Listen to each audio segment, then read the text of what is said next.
Alessandra d'Instagram nous écrit au sujet de l'amortissement indirect. En effet, de nombreux commentaires affirment que l'amortissement indirect n'est pas toujours exigé. Essayons d'apporter un peu de clarté.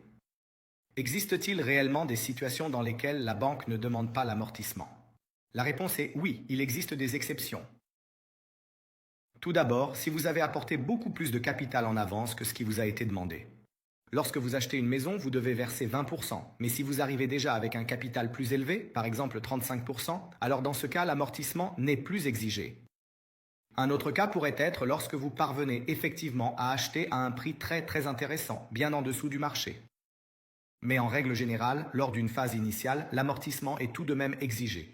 Donc, si j'ai acheté un bien immobilier qui vaut 500 000 et que je l'ai payé 300 000, dans tous les cas, au début, je devrais effectuer l'amortissement. Puis, celui-ci pourra être supprimé après quelques années avec une nouvelle expertise.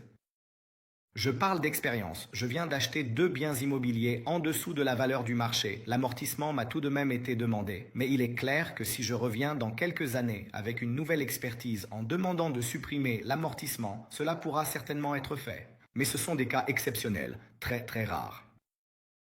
Nous devons tout de même faire une distinction entre les cas standards et les exceptions. Nous avons un partenaire qui est très compétent dans ce domaine, c'est un courtier en hypothèque, il travaille avec de nombreux établissements et peut vous aider à trouver la solution la plus adaptée à votre situation professionnelle, financière et autres. N'hésitez donc pas à nous envoyer un message en privé afin que nous puissions vous répondre et vous mettre en contact avec des professionnels du marché en ce qui concerne les hypothèques.